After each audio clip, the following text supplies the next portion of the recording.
Good morning students. देखो last time हमने अपनी 13.1 एक्सरसाइज की थी। आज हम अपनी 13.2 एक्सरसाइज स्टार्ट करते हैं। बहुत ही इजीएस्ट एक्सरसाइज है। देखो इसमें हमें करना क्या होगा, एक चीज जो इसमें सबसे बड़ी होगी नोट करने वाली अबाउट लिमिट। एक तो तुम लिमिट के लिए हमेशा LIN यूज करोगे और जिसपे भी अगर x टाइप का फंक्शन है तो लिखोगे x, और x के लिए लिमिट लेके जानी है हमें up to the point A तक। अब देखो यहाँ पर हमने एरो लगाया है। एरो का मतलब क्या है कि हम x को अप्रोच करवा रहे हैं A तक, मतलब कि x की वैल्यू को A पे लेके जा रहे हैं। x A के इक्वल नहीं होगा।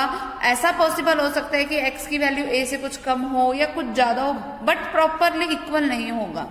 ठीक है, फिर यहाँ पर जब हमारे पास है limit x tend to A, और अगर हमारे पास ऐसा कोई फंक्शन पड़ा हो that x raise to the power n minus a raise to the power n divided by x minus a, अगर ऐसी कभी भी कोई भी फॉर्म पड़ी हो, यहाँ पर a की वैल्यू कुछ भी हो सकती है, x कैसी भी फॉर्म में दिया हो सकता है, 1 प्लस एक्स आएगा अगर इधर तो नीचे भी 1 प्लस एक्स ही होना चाहिए। जो यहाँ पर है सेम वो यहाँ पर, जो यहाँ है वो यहाँ, और यहाँ वाला a इस a से मैच करता होना चाहिए।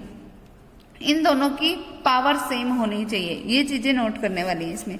ठीक है, अगर मुझे ऐसी फॉर्म मिल गई तो हम इसको लिखेंगे कैसे, इसका रिजल्ट क्या बनेगा after applying limits n into में जिस लिमिट की बात कर रहे हैं वो a, और a की पावर क्या बच जाएगा n माइनस 1। ये है हमारे पास इसका फॉर्मूला, और हमें पूरी एक्सरसाइज पे इसी फॉर्मूले का यूज करना है। देखो हम कैसे इसको यूज करते हैं। एक चीज ध्यान रखना, अगर हमारे पास a डायरेक्ट ना दिया हो, मतलब अगर ऊपर नीचे न्यूमरेटर और डिनोमिनेटर में, और अगर लिमिट वाली जगह पे इस a की वैल्यू या x वगैरह की वैल्यू डिफरेंट दे रखी हो, तो हमें उसको सेम बनाना पड़ेगा।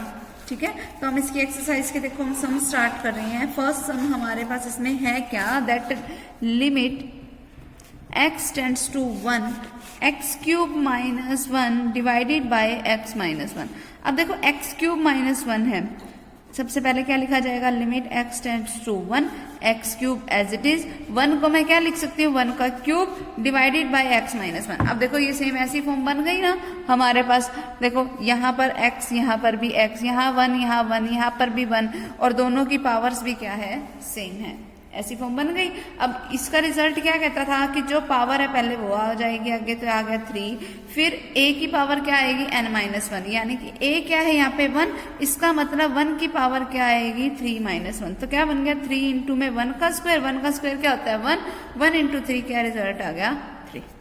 ठीक है, तो ये इसका आंसर हो जाएगा। बस इतना ही करना था हमें इसमें। अब देखो एक और सम करते हैं हम इसका। वो क्या है, दैट अगर मुझे दे रखा है limit x tends to 1 x raise to the power 15 minus में 1 divided by x raise to the power 16 minus 1, sorry 10 minus 1 लिखो यहाँ। ठीक है, ये है हमारे पास स्टेटमेंट। अगर देखो अगर अब मुझे इसकी लिमिट अप्लाई करनी है, देखो मुझे तो अगर ऐसी फॉर्म मुझे बनानी थी तो मुझे सिर्फ x माइनस a चाहिए था। यहाँ पर x की पावर है, तो हम करेंगे क्या, इसको देखो हम ऐसे लिख सकते हैं, limit x tends to 1 x की पावर 15 माइनस 1 की पावर 15 डिवाइडेड बाय x की पावर 10 माइनस 1 की पावर 10, इतना बन गया। इसके बाद देखो क्या आएगा, limit x tends to 1 x raise to the power 15 minus 1 raise to the power 15 whole divided by, अगर मैं इसको न्यूमिनेटर को भी x माइनस 1 से डिवाइड कर दूं और डिनोमिनेटर को भी 1 से डिवाइड कर, x माइनस 1 से डिवाइड कर दिया। अब देखो मैंने तुम्हें बताया था कि जब भी हमारे पास लिमिट हो और हमारे पास इस तरीके से रैशनल टाइप की, अगर मैं इसको एज ए 1 फंक्शन ले लूँ, इसको एज ए सेकंड फंक्शन ले लूँ, तो हमारे पास पी बाई क्यू टाइप की फॉर्म है जिसपे ये लिमिट अप्लाई हो रही है। अब न्यूमिनेटर और डिनोमिनेटर दोनों पे अलग अलग से मैं लिमिट अप्लाई कर सकती हूँ। तो क्या बनेगा, limit x tends to 1 x raise to the power 15 minus 1 raise to the power 15 divided by x minus 1 whole divided by limit x tends to 1 x raise to the power 10 minus 1 raise to the power 10 divided by x minus 1। दोनों पे अलग अलग से limit apply कर दी, numerator पे अलग और denominator पे अलग। तो अब देखो इस पे फिर से फॉर्मूला बनाओ। अब देखो यहाँ पे n की वैल्यू क्या है 15 आ गई, फिर a की पावर क्या बच गई, यानी कि 1 की पावर क्या बच गई 14 डिवाइडेड बाय, यहाँ पर n की वैल्यू क्या है 10, और फिर 1 की वैल्यू पावर क्या बच गई 9। ये बच गया। अब देखो इसको कैंसिल आउट कर दो, 5 के टेबल पे 3 पे गया और एक इस पे गया 2 पे, तो 3 इंटू में 1 raise to the power 14, 1 raise to the power 14 का मतलब क्या होता है 1, 1 इंटू 3 3 डिवाइडेड बाई 1 की पावर 9 मीन्स 1, 1 इंटू 2 2, तो हमारे पास इसका रिजल्ट क्या आ गया 3/2। क्लियर। नेक्स्ट देखो नेक्स्ट सम में हमारे पास है क्या, हमें दे रखा है that limit x tends to 0 on the function 1 plus x की whole raise to the power n minus में 1 डिवाइडेड बाय x। अब ऐसी फॉर्म दे रखी है। अब देखो नीचे तो हमारे पास x माइनस a टाइप की फॉर्म बननी चाहिए थी, जो कि इसमें दे ही नहीं रखी, तो मतलब मुझे उस फॉर्म को बनाना पड़ेगा। अब उस फॉर्म को मैं बनाऊंगी कैसे, देखो लिमिट x टेंड्स टू 0, पहले तो ये लिखा मैंने, ठीक है। अब एक चीज और भी नोट करो कि इस 1 को तो मैं लिख दूंगी 1 की पावर n, लेकिन यहाँ पर जो लिमिट है वो 1 होनी चाहिए थी, लेकिन यहाँ अब लिमिट क्या है हमारे पास 0। मैंने बताया था ना कि जो यहाँ पर वो सेम वही यहाँ होना चाहिए। अगर यहाँ पर अब हमारे पास 1 चल रहा है तो इसका मतलब यहाँ भी 1 होना चाहिए, तो मतलब अभी भी इसमें मुझे चेंजेस करने पड़ेंगे। तो इसमें मैं चेंजेस करूंगी कैसे कि मैंने लेट कर लेती हूँ अपनी तरफ से, अजम्पशन ले लेती हूँ कि 1 प्लस एक्स है ना वो किसी y के इक्वल है। अगर 1 प्लस एक्स किसी y के इक्वल है तो x किसके इक्वल हो गया, y माइनस 1 के हो गया। अब x के अकॉर्डिंग लिमिट है, क्योंकि अब मैंने फंक्शन y में कन्वर्ट कर दिया तो मुझे लिमिट को भी किस में कन्वर्ट करना पड़ेगा, y की फॉर्म में कन्वर्ट करना पड़ेगा। अगर x की वैल्यू को 0 को तुम यहाँ पर पुट करोगे तो 1 प्लस 0 किसके इक्वल हो गया, y के, तो इसका मतलब y किसको टेंड करेगा अब 1 को। तो जो हमारे पास नई फॉर्म बनेगी वो हमारे पास क्या बनेगी, देखो इसी चीज को मैं कैसे रीराइट कर सकती हूँ, लिमिट, अब y के अकॉर्डिंग मैंने फंक्शन बना लिया तो limit y tends to 1, y की जगह पे 1 लिख दिया, और 1 प्लस एक्स को मैंने y माना था तो यहाँ आ गया y raise to the power n, minus में देखो इसकी जगह पे मैंने लिख दिया y raise to the power n, minus में 1 पड़े जिसको मैं क्या लिख सकती हूँ 1 raise to the power n, divided by में x पड़े जिसकी मैंने वैल्यू क्या बताई y माइनस 1, तो वो मैंने लिख दी। अब मेरे पास बन गई ना ये simple form, x raise to the power n minus a raise to the power n divided by x minus a वाली, वही सेम फॉर्म बन गई। अब तो इसको सिंपली करना है, सिंप्लीफाई करो इसको, n इंटू में क्या आएगा a जो कि क्या है 1 raise to the power n minus 1, तो क्या बन गया ओनली n, क्योंकि 1 को कितनी बार मर्जी मल्टीप्लाई करो 1 नहीं आएगा, ठीक है। तो n इंटू 1 क्या हो गया n, ये हमारे पास इसका रिजल्ट हो जाएगा। क्लियर। अगले वाला जो इसका हमारे पास दे रखा है उसमें तुम सिंपली क्या करोगे, x raise to the power 2/3 minus a raise to the power 2/3 whole divided by x raise to the power 3/4 minus a raise to the power 3/4 जो दे रखा है, न्यूमिनेटर और डिनोमिनेटर दोनों को ही x माइनस a से divide कर दो और फिर दोनों पे अलग अलग से लिमिट्स अप्लाई कर दो, हमारे पास इसका रिजल्ट आ जाएगा। ठीक है। अगला देखो हमारे पास क्या है, limit x tends to a, क्या दे रखा है x plus 2 raise to the power क्या आएगा 5/3 minus a plus 2 raise to the power क्या है 5/3 होल डिवाइडेड बाय में क्या पड़ा है x माइनस a, ये पड़ा है हमारे पास। ठीक है। अब देखो यहाँ पर जो फंक्शन है नीचे हमारे पास वही फंक्शन होना चाहिए, यहाँ x प्लस 2 है, इट मीन्स की मुझे यहाँ पर भी x प्लस 2 चाहिए था, यहाँ a प्लस 2 है, इट मीन्स मुझे यहाँ पर भी a प्लस 2 चाहिए था। तो ऐसी फॉर्म अब सेम वाली फॉर्म बनाने के लिए मैं करूंगी क्या, देखो मैं ना इसको लेट कर लेती हूँ। अच्छा एक चीज और भी नोट करो कि यहाँ पर x प्लस 2 है लेकिन यहाँ x है, तो मतलब मुझे इसको भी चेंज करना पड़ेगा। यहाँ a प्लस 2 है, यहाँ पर भी मुझे a प्लस 2 चाहिए था, तो वो देखो मैं सबको चेंज करती हूँ। देखो जब x a को टेंड कर रहा है, अगर मैं इसके दोनों तरफ 2 ऐड कर दूं, इसका मतलब x प्लस 2 किसको टेंड करेगा a प्लस 2 को, तो लिमिट को तो मैं इस तरीके से चेंज कर सकती हूँ। x प्लस 2 ही चाहिए था हमारे पास लिमिट में, a प्लस 2 ही चाहिए था उसके रिजल्ट में, तो a प्लस 2 भी आ गया।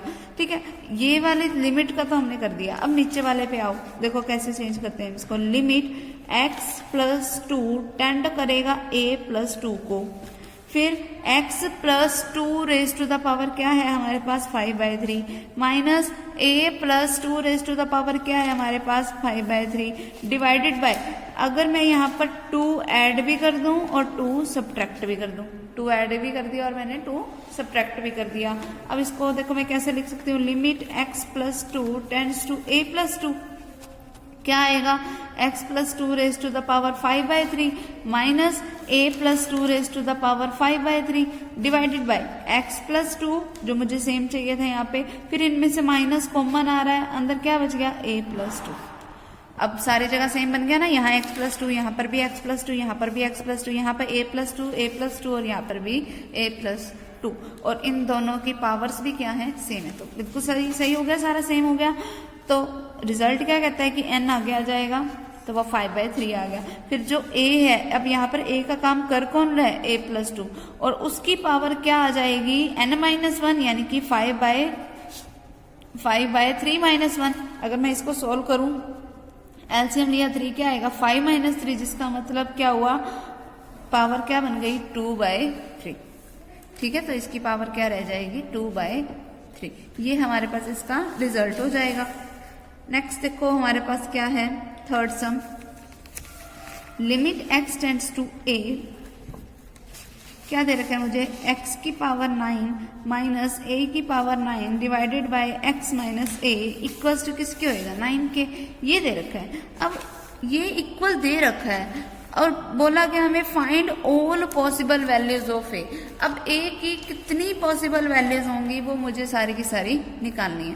अब a की सारी पॉसिबल वैल्यूज अगर मुझे निकालनी है तो वो मैं निकाल लूंगी कैसे, देखो सबसे पहले इसको हम सोल्व कर लेते हैं। देखो यहाँ पे x है, यहाँ x है, यहाँ x है, सब सेम है, यहाँ 9 सेम है, यहाँ a सेम है, तो इसमें तो कोई भी दिक्कत नहीं है। हम डायरेक्ट फॉर्मूला खोल सकते हैं। इसका फॉर्मूला क्या कहता है कि n आगे आ जाए, मतलब 9 आगे, फिर a की पावर क्या रह जाएगी, 9 - 1 मीन्स 8 इज इक्वल टू किसके पड़ा है, 9 के। अब 9 से तो 9 कैंसल, इट मीन्स कि a की पावर 8 इज इक्वल टू किसके आ गया, 1 के।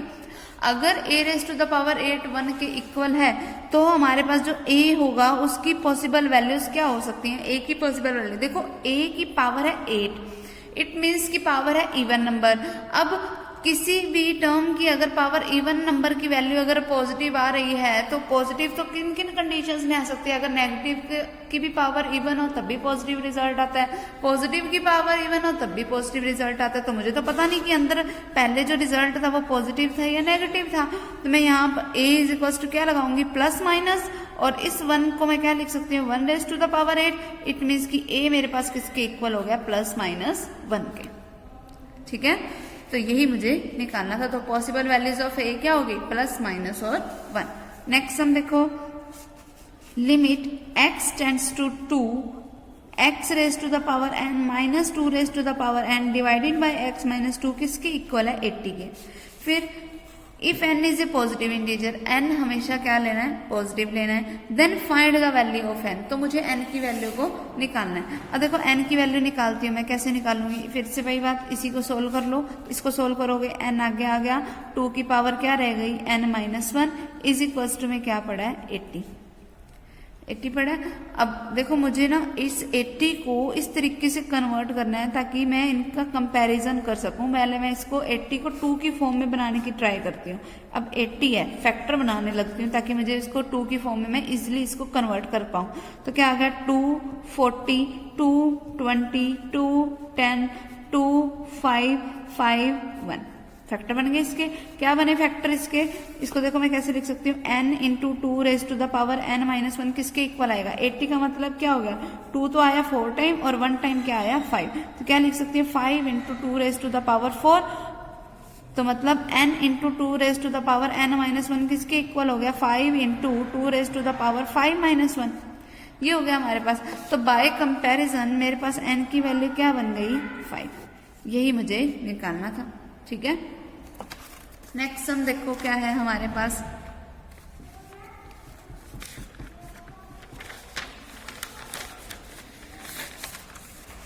If limit x tends to a x raise to the power 5 minus a raise to the power 5 divided by x minus a is equals to है 405 के, then find all possible values of a। तो मुझे a की सारी possible values बतानी है, पहले इसको सोल्व करो। 5 इंटू में a raise to the power क्या आ जाएगा, 5 - 1, जिसका मतलब क्या होता है 4, इज इक्वल्स टू क्या आ गया 405। ठीक है, अब फिर वही मुझे करना क्या है, जैसे उस वाले में मैंने फैक्टर बनाए थे सेम इसी तरीके से इसमें भी हम फैक्टर बना लेते हैं। मुझे a की वैल्यू निकालनी है, पहले तो ये कैंसिल आउट हो रहा है किस पे, 81 पे, तो इट मीन्स की a raise to the power 4 किसके इक्वल है, 81 के। तो a इज इक्वल टू, देखो पावर इवन है तो पॉजिटिव रिजल्ट आ रहा है, इट मीन्स की प्लस माइनस कुछ भी हो सकता था। और 81 के अगर तुम फैक्टर बनाओगे तो वो क्या बनता है, 3 रेज टू द पावर 4। ठीक है, तो बाय कंपैरिजन a क्या आ गया मेरे पास, प्लस माइनस 3। यही हमारे निकालना था a की सारी पॉसिबल वैल्यूज। क्लियर।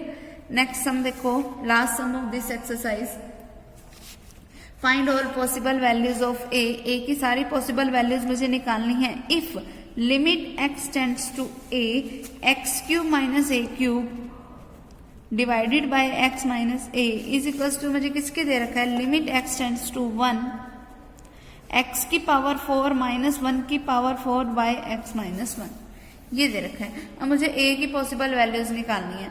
सबसे पहले लेफ्ट साइड को सोल्व करो तो क्या आएगा, 3 इंटू a का स्क्वायर इज इक्वल्स टू, यहाँ से क्या आएगा 4 इंटू में 1 का क्यूब। ठीक है, तो अब ये क्या बन गया, 3a square is equals to 4, क्योंकि 1 का क्यूब करोगे 1 ही आएगा, तो 4 इंटू 1 4। तो a स्क्वायर किसके इक्वल आ गया, 4/3 के। तो a की वैल्यू मुझे निकालनी है। अब देखो इवन की का रिजल्ट पॉजिटिव आ रहा है तो पहले तो प्लस माइनस लगा दो। 4 का रूट करोगे क्या आएगा 2, 3 का रूट करोगे क्या आएगा √3। तो a की पॉसिबल वैल्यूज क्या होगी, प्लस माइनस 2/√3। यही मुझे सोल्व करना था। ठीक है, तो ये वाली एक्सरसाइज हमारी कंप्लीट हो गई। नेक्स्ट टाइम हम अपनी नेक्स्ट एक्सरसाइज करेंगे। ठीक है।